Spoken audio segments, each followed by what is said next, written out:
Vou chamar o Wellington. Então, a gente vai conversar um pouco agora sobre a virtualização, sobre máquinas virtuais, containers e outras magias negras afins. Chega aí.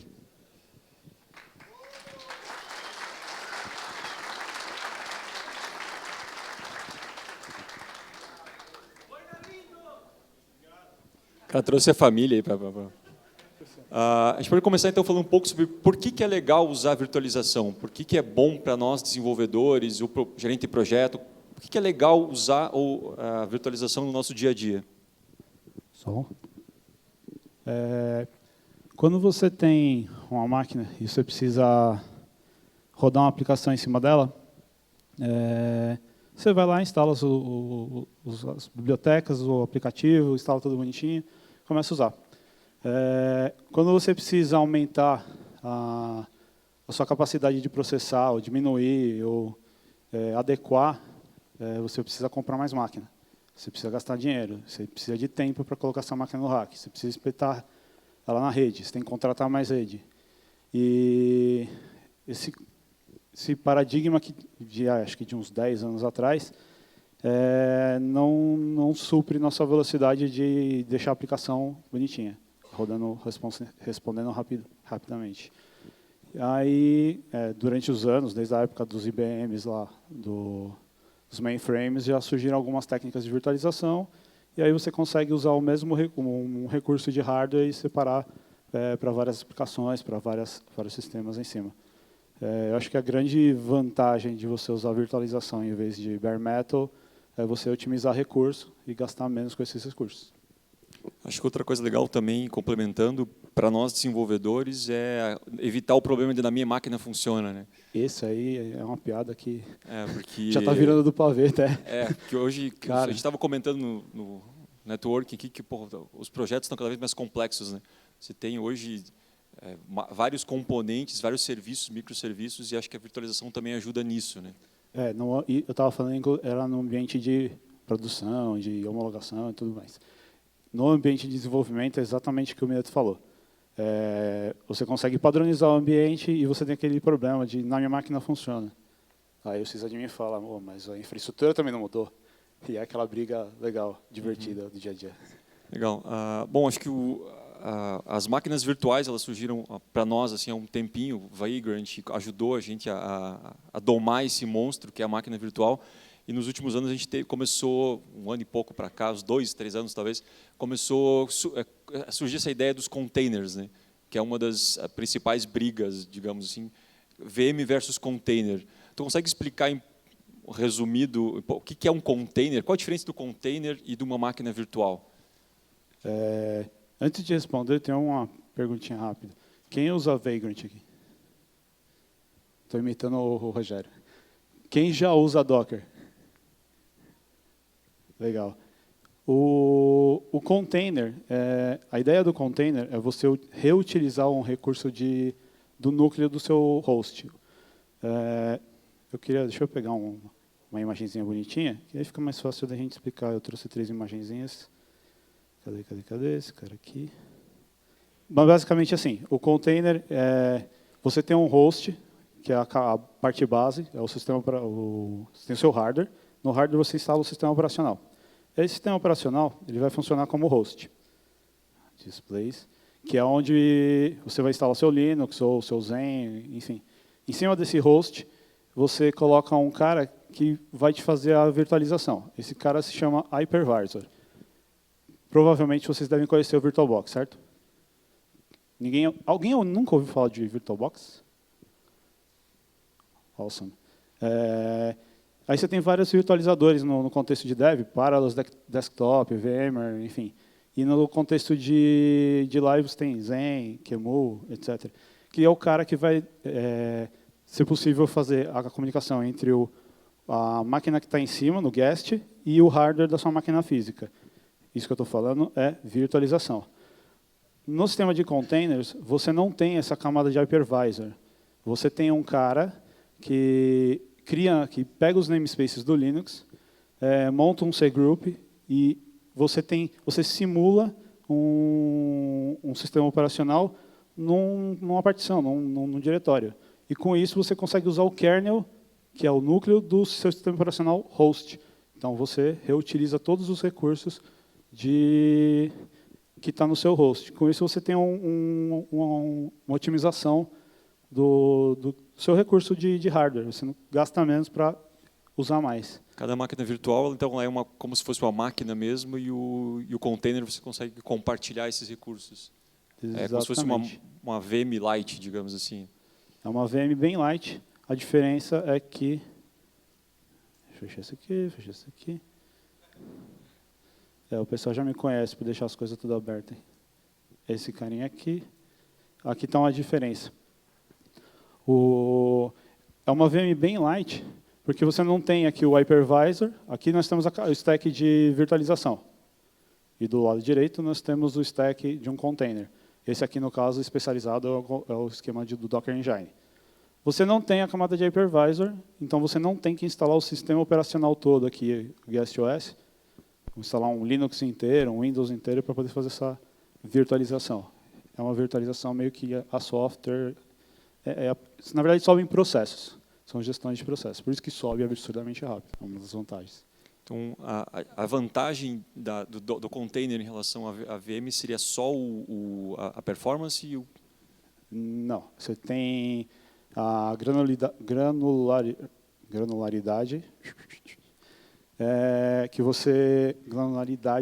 que você consegue subir muito mais processos num host do que máquinas virtuais num host também. Você consegue escalar muito mais, você tem gerência de recurso. O sistema de containers, você consegue montar um container e levar esse container até uma produção. Que mais? Tem bastante outros, que eu devo estar esquecendo. Acho que ele favorece bastante o desenvolvimento desacoplado, né? O fato de você conseguir levantar facilmente pequenos containers, cada um especializado. Por ser rápido levantar e baixar, você consegue já desenvolver, já pensando nos 12 fatores e aplicativos mais desacoplados ainda do que a VM, que você acaba acoplando muito, né? Você acaba juntando as coisas. Acho que isso também pode ser uma vantagem colateral dele ser mais rápido do que É engraçado você falar que eu puxei até um jabá. Eu fiz uma palestra em Brasília que eu falei de 12 Factors. E aí, para falar de 12 Factors, eu usei muitos exemplos de Docker, que ele é bem aderente ao 12 Factors. O 12 Factors, não sei se todo mundo está por dentro, é um manifesto que os caras da Heroku, acho que criaram, né? Os caras da Heroku criaram um manifesto que são 12 fatores que o teu aplicativo deveria seguir para ser mais escalável e mais cloud amigável, assim. Então, isso é muito mais fácil com Docker, com containers. Né? Não só a parte de aplicações, eu gostaria também de ressaltar uma vantagem que eu lembrei agora, que é padronizar seu ambiente de desenvolvimento. Que aí, o que você tem lá na live, você monta no seu ambiente de desenvolvimento e você pode replicar para vários ambientes paralelos de desenvolvimento, que é o factor do deploy lá. Então, você tem o deploy na dev, na live, na máquina do outro dev, em homologação. É o mesmo container. Então, você não tem esse problema da minha máquina funciona. Uhum. Legal. Quando a gente fala em containers, o Docker meio que virou um sinônimo de containers, né? Mas existem outras soluções para container, existem outras alternativas para isso, ou o Docker realmente virou o padrão de fato para isso? Os containers vêm no Linux vem do LXC, acho que se não me engano desde 2008, já tinha o suporte no kernel, já tinha os pacotes LXC. Hoje faz 3 anos que a Docker lançou, está aberto. Parabéns para os caras. Aniversário hoje. Hoje mesmo. Legal. Hoje mesmo. Eles lançaram o Docker e o Docker foi um buzz. Todo mundo só fala em Docker, todo mundo, acho que mais da metade da galera que veio porque estava a palavra Docker lá. Por quê? Eles fizeram esse Docker Engine, que é essa camadinha bonitinha aqui, que faz às vezes do hypervisor, que te facilita muitas coisas na hora de subir uma máquina, que você trabalha no LXC. No LXC você tem que definir que path que você vai montar o cgroups, você tem que definir uma senha de root, você tem que passar as constraints de namespace que você quer usar, que você quer desligar. O Docker Engine deixa isso aí tudo bonitinho. Você só dá um Docker Run e ele faz tudo para você. Ele te dá as opções de desligar, obviamente. E Fora isso, os caras fizeram todo um ecossistema em volta, animal. Tem o lance do container em Docker, ele trabalha com imagens, com camadas.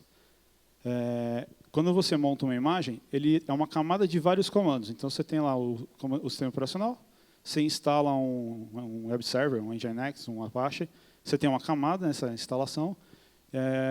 Se você estiver instalando uma stack de um web server com Nginx e PHP-FPM, por exemplo, ele vai reutilizar a camada do Nginx, você não vai precisar instalar de novo numa segunda imagem. Isso é animal. E tem o lance do ecossistema que eu estava falando, que eles trouxeram um orquestrador, que é o Docker Compose, que eles compraram, eu não lembro o nome da empresa, chamava Fig. Tem o Docker Hub, que é um repositório animal de imagens, com imagens oficiais, imagens testadas, autenticadas. Você tem a possibilidade de subir e gerenciar suas imagens, criar versões das imagens. Você tem o Swarm, que você consegue montar uma espécie de cluster com várias máquinas rodando Docker. Ou seja, você monta um parque com várias máquinas, sobe containers aleatoriamente. Se alguma máquina morrer, o container é realocado numa outra máquina que está funcionando, sem você perceber. Você tem também a ferramenta Docker Machine, que você consegue provisionar VMs de Docker, tanto na sua máquina quanto em N cloud providers, ou até em bare metal, se você configurar o SSH bonitinho. Enfim, os caras fizeram tanta coisa que saíram na frente. Uma coisa muito legal, eles doaram o runC, que veio do libcontainer, que é a extensão do LXC, para o OCI, Open Container Initiative, que depois da DockerCon de 2015, eles se juntaram com o pessoal da Kubernetes. Eu ia perguntar sobre isso. Se puder falar um pouquinho sobre essa iniciativa, qual que é o objetivo e como é que está o processo disso? Começou logo depois da DockerCon lá em São Francisco, 2015. Eles se juntaram, acho que no mesmo hotel da conference. O pessoal do Google, da CoreOS, da Red Hat,